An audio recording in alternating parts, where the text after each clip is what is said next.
John Sylvan discovered a solution to a problem people did not realize they had. In the mid-1990s, when coffee shops began to proliferate across big cities and everywhere else, and office workers started lining up for expensive cups of coffee, John thought to himself, what if instead of having to go to Starbucks or Dunkin' Donuts or some other place, what if there was a way for people to get a cup of coffee at the office that was cheaper, faster, without all the fuss? At the time, John worked for a company you're probably quite familiar with now, but if you were alive in the 1990s, as I distinctly remember, very few of us knew it existed. He worked for Keurig. And John invented the now ubiquitous K-cup. You know, the little white cylinders that you drop in the Keurig machine and close the thing, and it whirs and makes sound, and out pops a cup of coffee. He had no idea how popular his invention would become. In just 20 years' time, by 2015, literally billions of K-cups were sold every year.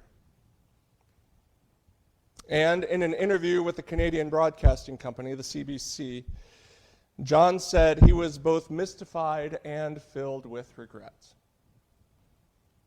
Mystified because he did not think that people would use the product at home. After all, isn't it far more economical just to brew a pot of coffee the traditional way? Even if you're throwing out half of the pot, it's still more economical than a K-cup. And he was filled with regret because of the environmental impact of his invention. The very design of the original K-cup made it impossible to recycle. It was 4 different types of plastics compressed together, not recyclable. Back in the 90s, when he invented it, he thought it would be an environmentally neutral invention. After all, he was exchanging a K-cup with a Starbucks cup and lid and sleeve and straw to keep the coffee inside. So he thought at best it was environmentally neutral. But of course, by 2015, he realized it was creating a huge environmental problem. And so he was filled with regret. That he was so filled with regret that he sold his invention to Keurig and left the company. Something that seemed so small and insignificant had tremendous negative impact in the world. We come today to a passage that talks about this very issue, the power of the small and seemingly insignificant. Mark 4, of which this second reading is a part, Mark 4 contains a series of parables in which Jesus describes the kingdom of God. And in the 2 parables we read today, we find the power of the small and the seemingly insignificant, the seed that becomes a harvest in verses 27 to 29, and the mustard seed, the smallest of seeds, becoming large enough for birds to nest in verses 31 and 32. Now, let's talk about parables for a minute. You may have heard that a parable is an earthly story with anyone know the rest of the line? With a spiritual meaning. That's better. I've often heard it as an earthly story with a heavenly meaning. And I kind of quibble with that because it gives the impression that parables are not meant for this world. An earthly story with a spiritual meaning is better, but still can kind of dichotomize a little bit. So maybe it's best to say it's an earthly story with an earthly meaning, like it's meant for us here, like in the real nasty now and now. But if you want to go deeper than that, you'll realize that some of Jesus' parables aren't even stories at all. Sometimes his parables are a metaphor or an analogy. So here's a fuller idea of what a parable is. This is my big definition, okay? A parable is a metaphor or an analogy or a story, one of those three, that does three things. It's an analogy, metaphor, or story that first engages the listener's imagination. I mean, as soon as Neil started reading Mark 4, didn't you, your mind just popped up with a picture? Like you saw the farmer out there throwing seed out there. That's the first thing a parable is intended to do. It's memorable enough, it's memorable precisely because it engages your imagination. That's the first thing a parable does. The second thing a parable does is it inspires self-examination. They're not just cute little stories. But Jesus holds up these analogies or these metaphors or these stories in such a way to engage our imagination and then turn the mirror on us and say, do you see yourself reflected in my parable? And then third, parables are intended to compel some response. We're supposed to do something because of these stories. That's the spiritual meaning, the earthly meaning. It's supposed to change the way that we live. Now, the danger that always arises when we come to a parable is the danger of overinterpretation. We can get caught up in the, verse 32 says, verse 27 says, 26, let's go there. It says, first the stalk. Okay, so what's the stalk mean? How is the kingdom of God like a stalk? Or when was that? Got to figure that out. And then the head. Okay, what's the head of grain symbolize? See, it's possible to go so deep into details that you actually kind of miss the whole point of what the parables are. It's kind of like that statement, some of you are familiar with it from the finance world or the medical research world. All models are wrong, some models are useful. Have you heard that? Parables are like that. Not wrong in the sense that Jesus was wrong to compare the kingdom of God to a mustard seed. Please don't think that that's what I'm saying. But if you're familiar with that statement, that all models are wrong, the reason that statement is true is models are incomplete. They can't possibly tell the whole story. The models are there to help us see reality in one light. And the reason you've got a whole chapter full of parables about just this one topic of the kingdom of God is he's giving illustration after illustration to help us see different sides of this issue of the kingdom of God. So we don't want to overinterpret them by trying to identify every single, what does that word mean? What's the import of that? We want to step back and say, Jesus is giving us enough detail for us to fill out the picture in our imagination. What is the point of self-examination he has for us? And what is the response that he is compelling by this story? I like to think of it this way, that when you encounter any image in the Bible, whether a parable or something like it, you're always looking for the topic. What are we talking about? You're looking for the image. What is the image? And then you're looking for the point of similarity. How is the image like the topic? How are these connected together? For example, poetry people, English majors. Any English majors here?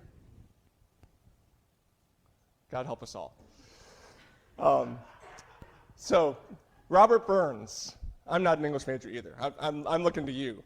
Robert Burns' famous poem, "My love is like a red, red rose." What's the topic? The person he loves. What's the image? A red, red rose. What's the point of similarity? It's thorny, it's fading, and it'll wilt tomorrow. That would not be a very good romantic love poem if that was the point of similarity. The point of similarity is what? Beauty. My love is beautiful like a red, red rose. Precious like a red, red rose. So you've always got to figure out how is the image describing the topic? What's the point of similarity? Now, Jesus tells us right from the get-go what the topic is. He says in the first verse of our reading, the kingdom of God is like. There's your topic. What's the image? You've got two different images. In the first paragraph there, the image is of someone scattering seed on the ground. The second image in the second paragraph is the mustard seed. So same topic, two different images. What's the point of similarity? How is the seed like the kingdom? Well, it has to do with growth. Just like this seed that the farmer scatters grows, so the kingdom of God grows. It grows in secret. It grows in inevitable ways, but it always grows and produces a harvest. How is the kingdom of God like a mustard seed? It grows. It grows from something small and seemingly insignificant to something very, very large with branches where birds can nest. That's helpful, except we have to go back and ask an even more fundamental question. What exactly is the kingdom of God that he's talking about? This is a tricky question, because when we tend to think of kingdoms, we tend to think of maps and lines, and this is my kingdom, and the border is here, and that's their kingdom. And if you think about a kingdom of God growing, any kingdom growing, you think of warfare. Like, I want that part of land, so I'm going to send my armies, and we're going to grow here. That's not what's in view here. This is not a political statement primarily. This is a spiritual statement. The way that the kingdom grows is not the same as the way that earthly kingdoms grow.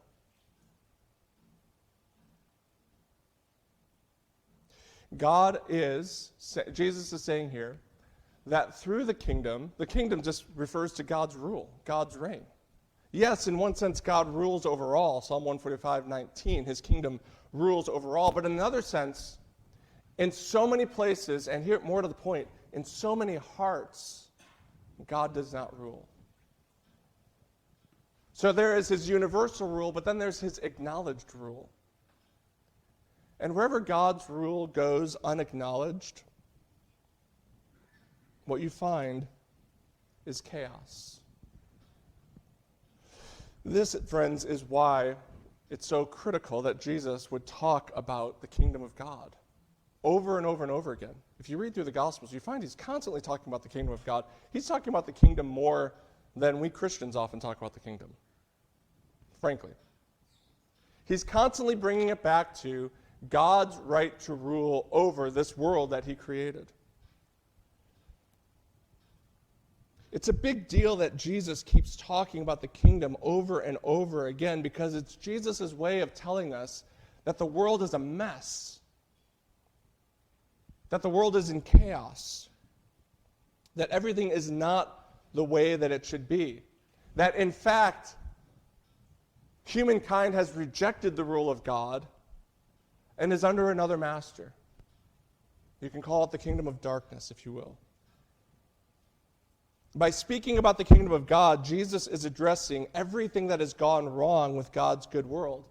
He's addressing things like systemic injustice and the waste of earth's resources and the oppression of peoples. True, the kingdom of God is not political, it's a spiritual reality.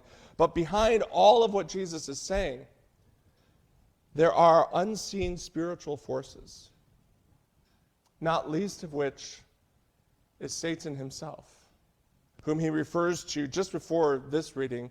If you want to look at Mark 4 later today, look back into verse 15. And Jesus speaks specifically about that one we call Satan. Now, you might be skeptical of the existence of the devil. Say, seriously, in 2025, do you believe in a little red man with a goatee and horns and a pitchfork? No, not exactly. If Satan were to show up in here, he would look like such a dazzling angel of light, we'd all be tempted to worship it.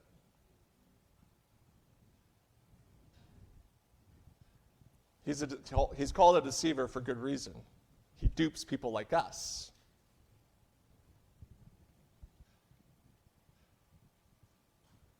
And if you question whether there are evil spiritual forces out there, I would simply observe that even non-Christian scientists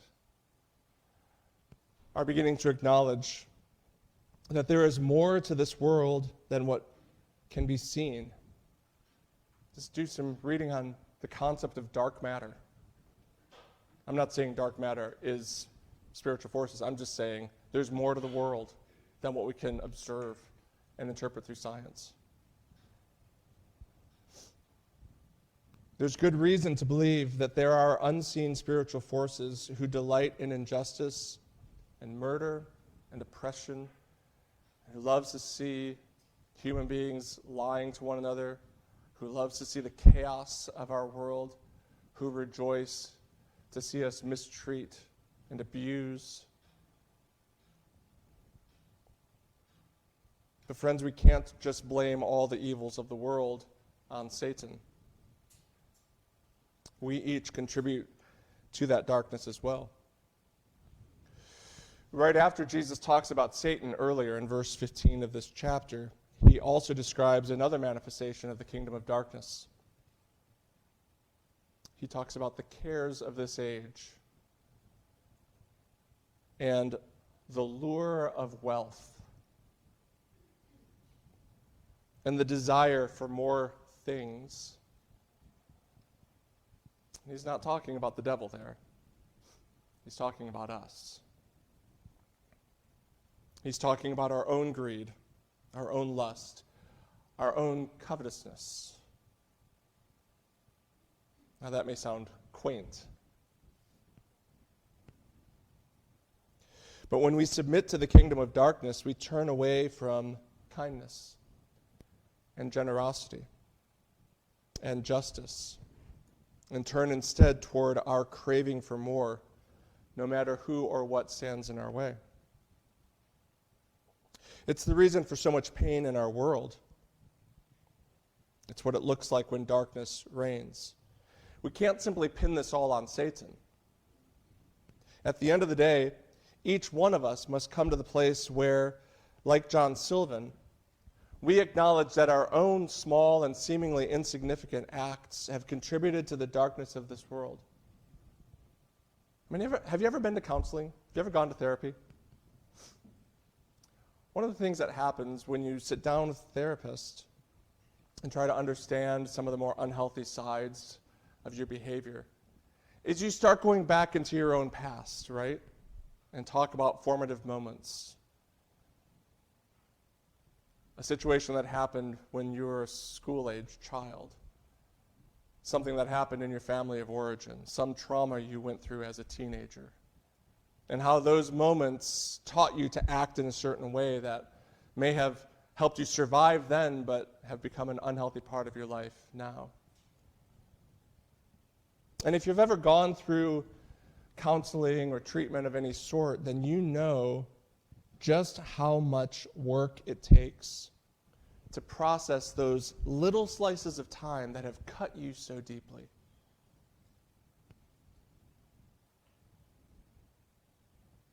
Yet how many times have we been on the other side of that story?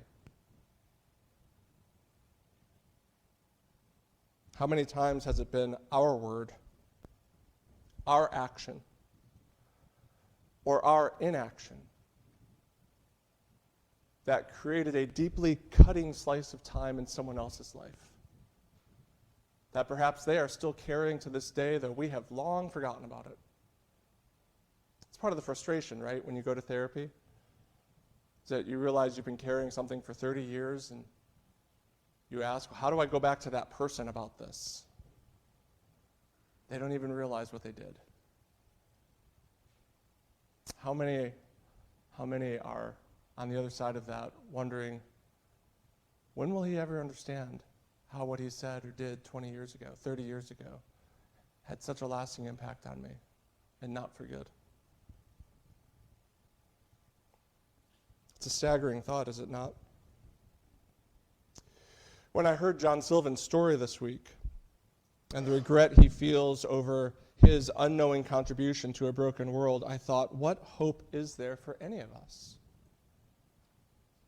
What hope is there that we can contribute goodness and not evil? That we can contribute light and not darkness?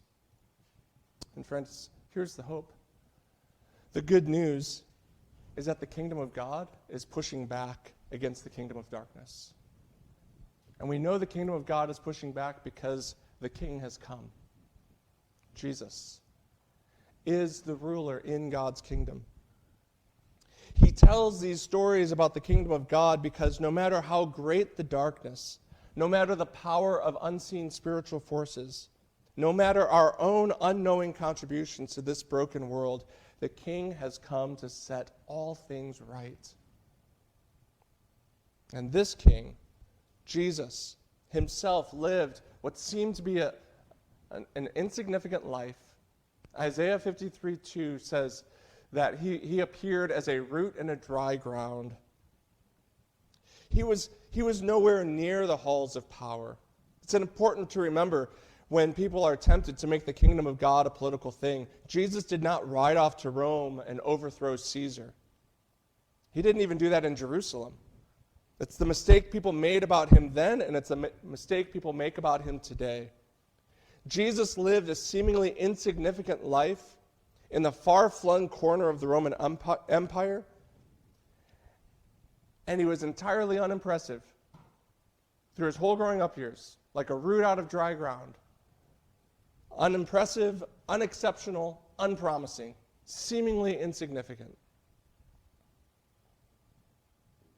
But that seemingly insignificant life was devoted to acts of love and obedience and courage. In other words, he was devoted to the kingdom of God, to pushing back the darkness. And not just in his words and in his stories and in his parables like these, but in his actions as well. If you were here last week, we looked at the story of Jesus restoring health to a man with a paralyzed hand. What does that miracle have to do with this parable? Friends, it was Jesus' message in action. It was Jesus pushing back against a world that has gone wrong and bringing it back to health. It was a demonstration that the kingdom of God has come and darkness will not have the final say.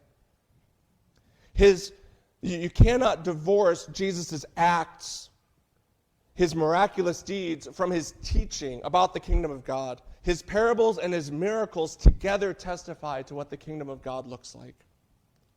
It looks like a restoration of all that has been lost, a renewal of all that has been broken. His acts of love and obedience and courage, including when he healed the sick, when he touched the leper, when he raised the dead, all of them were visible indications that underscored his verbal proclamation that the kingdom of God has come and it's turning everything back. Throughout his life, he testified to the true reign of God in both word and action. And then at the end of his life, he did what every seed must do in order to produce a harvest. He died. Like a seed planted in the ground, his body was laid in a tomb. But friends, on the third day, he rose from the dead. And he rose from the grave to declare victory over the kingdom of darkness, to declare victory over the reign of human greed and covetousness, to declare victory over hell itself. And he rose from the grave to usher in his new kingdom of love and justice and truth. No, not a political kingdom, but a spiritual kingdom, a spiritual rule where the people under Jesus' reign would follow him in giving up their lives to love and serve and advocate and push back against the darkness. And to that end, he's given you his Spirit. We carry his Spirit to reverse the tide of darkness. Friends, that doesn't mean that we get everything right, okay? Just like we can't blame every evil action on Satan, we can't justify our every action by saying, well, I've got the Spirit, therefore I must be right. That's the kind of religious pride that God hates. But it does mean that by the power of Jesus' Spirit, our small and seemingly insignificant acts can yield good fruit. They can push back against the darkness. They can be part of the spread of the kingdom of God. It's tempting to think that the problems in our world are so big that the only solutions must be huge ones. But I love what Chip and Dan Heath say, big problems are rarely solved with commensurately big solutions. Instead, they're most often solved by a sequence of small solutions. It's counterintuitive for us, but it's precisely what this parable is saying. Over time, inevitably, the kingdom grows. It's the way of the kingdom of God. The smallest seed yields a tree large enough for birds to nest in its branches. The small and seemingly insignificant can push back against the darkness. So friends, that's the lesson of this parable for us. Your small and seemingly insignificant acts of love and obedience and courage make a profound difference. They might seem to be unnoticeable, unimpressive, but the Spirit is at work through your actions to push back against the darkness. And the Spirit of Jesus is fully capable of empowering small and seemingly insignificant acts to produce fruit for his kingdom. John Sylvan may have wondered in 2015 what effect telling his story would have. But just 5 years later, Keurig released a fully recyclable K-Cup. Not a perfect solution, but a whole lot better. In large part, in response to John Sylvan's statement of regret. Even better, last year, Keurig announced a 100% plant-based coffee pod with no aluminum or plastic at all. It seemed insignificant to create the K-Cup, and then he regretted the enormous waste his invention provided. It might have seemed even smaller for him to do an interview and say, boy, I regret doing that.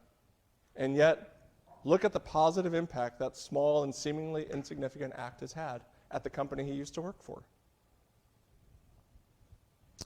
Friends, Sylvan did not know the impact at all, and yet he provoked profound changes. So it is with us, empowered by God's Spirit. Trust him this week. When he inspires an act of love that might not make any sense, trust him and do it. When he nudges you towards obedience in a hard moment, ask for help and follow. When he prompts an act of courage in you this week, take a deep breath and move forward. By his Spirit, Jesus is pushing back against the darkness through you.